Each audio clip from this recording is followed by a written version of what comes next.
Thank you, Ray. Welcome, ladies and gentlemen. There's a few gentlemen out there. It's pretty interesting, a brother introducing a brother at a women's conference. I like that. One of these days, Ray, we are going to break the glass ceiling. I can feel it. I just know it's going to happen. I know I'm the last speaker, so let me be the first to also congratulate Deborah for running a spectacular week. Great example of a woman in a leadership role who's had tremendous impact, so let's give Deborah a hand. Great job. So I want to start off, I'm here to talk about the taboos of leadership, and particularly one taboo in particular, and that is women in leadership. But let me just kind of set the stage and provide some context. As my brother said, I've been a student of leadership, I've been a professor of leadership, and a consultant of leadership, and a writer of leadership. So I'm not going to be so presumptuous to say I know what women have to go through and the challenges they face in trying to emerge and exercise their leadership. But I can tell you from an outsider who is a very serious researcher, I've seen lots of patterns, and that's what I hope to share with you today.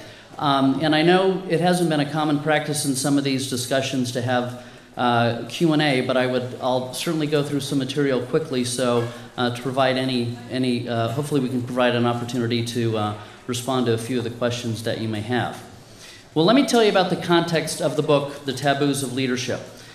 When I first started teaching, not to mention consulting in the field of leadership, at the time, literally 20 years ago, the first class I taught on leadership, I discovered that there were over 4,000 books with the term leadership in their title. Everybody has a point of view about what leadership is. And if you looked at most of those books, and as a professor and as a researcher in the field, I had to look at a lot of those books, it came to my attention that I think this thing called leadership has been really glamorized. I think in some ways it even became somewhat simplistic. I think that the tipping point for me was when the book came out, Leadership for Dummies. And then I thought, it's gone too far, because as somebody who studied leadership is really tough. So what I did is I tried to uncover some of the truths that people have not been talking about, let alone writing about in this field. And I go through the 10 secrets in the book. And I'll mention a couple, but as I said, we're going to focus on women in leadership because that really is a taboo in terms of how women are thought of and ultimately how they are, viewed within certainly modern-day organizations in terms of their leadership. One of the taboos I talk about is the double standard.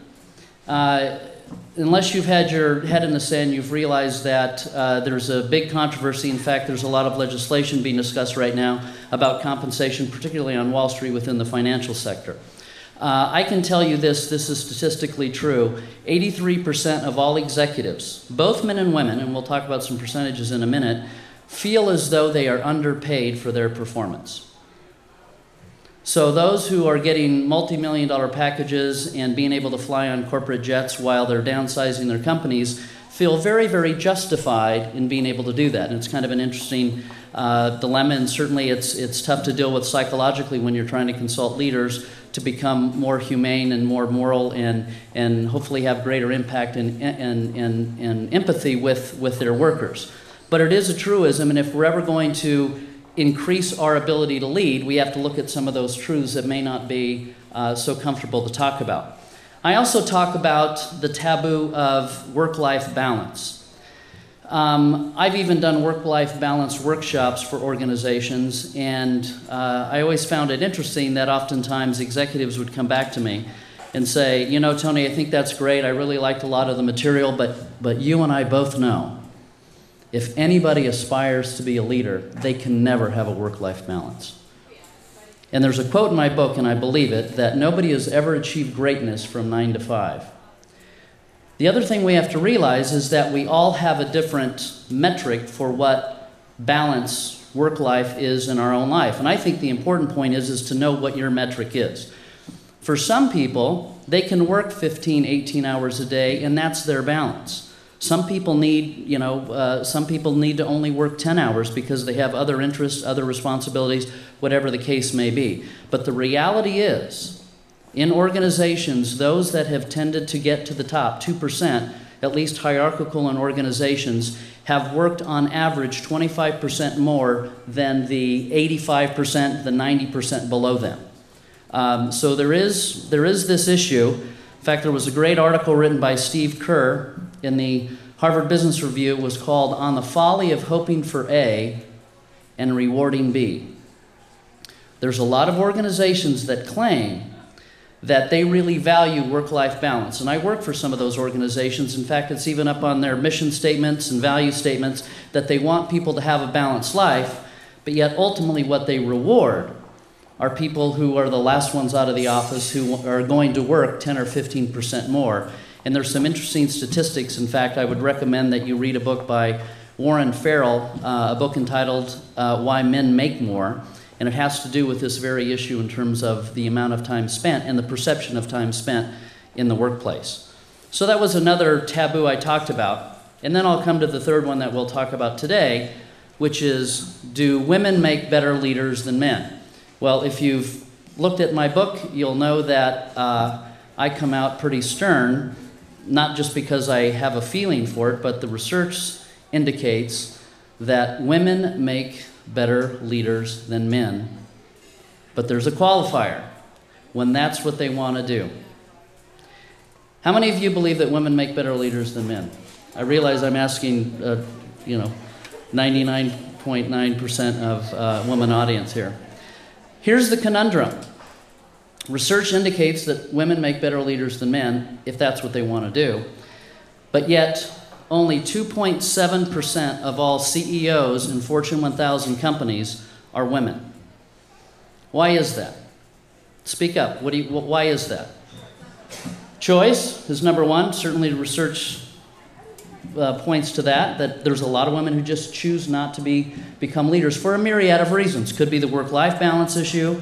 Certainly there's some statistics that say when people enter in that what's called the leadership window, when organizations start really looking and assessing one's leadership ability as they promote them, tends to be 29 to 39, which is the primary childbearing years for women, right? So there's a real tough choice there, and you know better than I, when women check out, even if it's for 2 or 3 years to have a baby and raise their baby, when they come back in, unfortunately, they don't start at that same level. They go all the way down, and therefore they're 3 or 4 years behind. So part of it's choice, and there's a number of reasons which ultimately drive that choice. What are some other reasons as to why women constitute such a small percentage of executives in Fortune 1000 companies? Any other thoughts? They don't want to compromise. Lack of role models is very, very clear. Yep. What else? They don't want to compromise. They don't want to compromise, right? Yep. They don't believe they can be.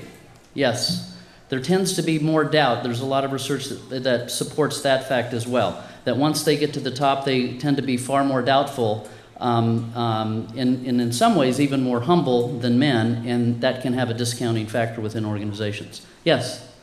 Maybe they didn't present the image as leader. That maybe they what? Maybe they didn't present the image as a leader. Okay, maybe they didn't present the image as a leader. Right. And what's interesting, another great book by Joanna Barsh, who was a senior director at McKinsey & Company, one of probably the top global strategic consulting firms in the world. Joanna Barsh just wrote a book called How Remarkable Women Lead. And one of Joanna's points was that if you think about how women lead, they tend to do it in a different style, right? The conventional wisdom is that women tend to be far more collaborative, where men tend to be far more competitive. So when women achieve results and have impact, they typically present it as the team, because they tend not to have the ego as, us guys to say, isn't this fabulous as to what I was able to create? So Dr. Barsh's point is that women have led all along, but it's just because it's of a different flavor, it's somehow not seen through the filter of that 98% of men who ultimately run Fortune 1000 companies. So there's an interesting implication there about the style of leadership. So any other reasons before we move on? Then I'm going to give you some facts, and then I also want to get prescriptive and provide some points, and then we'll have some Q&A. Any other reasons as to why you think women constitute such a small percentage of executive ranks in Fortune 1000 companies? They don't play politics. Yes, women tend to be far less political. And one of the other taboos in the book is that leaders don't play politics. They don't play politics. They take it very seriously. And they do engage in it. Almost every organization certainly has some level of politics. And people tend to be political, and it depends on how you define political. But if you think in the traditional sense, anybody running for office would never deny the fact that they're in this political world. And when you're in a political world, what does that mean? It means that you have to garner the support and the credibility and ultimately the votes of people who will then put you in a position where you can exercise power and have impact, be it on legislation, on bills, on practices, on laws, whatever the case may be. So if you think about leaders, even in organizations, that parallel is very consistent. That most people will not achieve high ranks in organizations unless they have the support of very critical constituents within any organization. So those are a number of reasons which I think, unfortunately, the percentages are ultimately so small. Now, so what can we do to improve the odds? Let me lay a few other things out in terms of leadership. First off, what is leadership? People always ask me, can you really teach somebody to be a leader? How many think you can? How many think you can actually teach somebody to be a leader?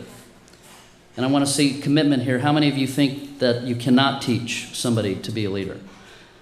Well, in all those books that I've mentioned, and that was 20 years ago, there was 4,000, so I can only assume there's probably at least 8,000 books on leadership. It's probably split right down the middle in terms of scholars in the field as to if indeed somebody can be taught to be a leader versus those who feel it's far more nurture, far more innate, unless you're born with some kind of genetic code and some level of competence, inherent intrinsic competence, you won't be able to lead. I run a firm called Leadership Research Institute, and we have 40 brilliant people who are as devoted, probably more so than I, in terms of studying this phenomenon of leadership. And where we've come out in our firm is that the verdict is still out. One thing we are clear on is that you can teach somebody, anybody, to exercise more leadership. How do you become a leader? You exercise great leadership. I have young consultants who join my firm and they say, Tony, I would love to be a great consultant. How do I do that? My answer is really do great consulting every day, day in and day out. And if you do great consulting, ultimately you will emerge as a great consultant. How do you become a leader? Exercise great leadership day in and day out, and at least you've increased the odds that you will ultimately emerge as a leader. And I'm not talking about just positional leadership as well. I'm talking about individuals who have impact, who make things happen, create opportunities for others, et cetera, et cetera. Let me give you at least what my take is on the definition of leadership. Leadership is a day-to-day process. It's not an event. It's a day-to-day process. How many of you are parents? Can I see a show of hands? It's like parenting, right? How do you become a great parent? You do great parenting. And we all know that parenting is not, we've heard this term teachable moments. It's not having one great teachable moment a week. It is day in and day out where you're trying to influence your kids. So it's a day-to-day process whereby an individual pursues a vision or a mission or a goal or an objective, whatever word works for you. But a day-to-day process whereby an individual pursues a vision by intentionally seeking to influence others to, number one, to commit to that vision and perform whatever tasks are necessary to their full potential for as long as possible, and thus you've increased the odds that you are likely to achieve that vision and help people out in the process. Day-to-day process whereby an individual pursues a vision by intentionally seeking to influence others to perform to their full potential for as long as possible.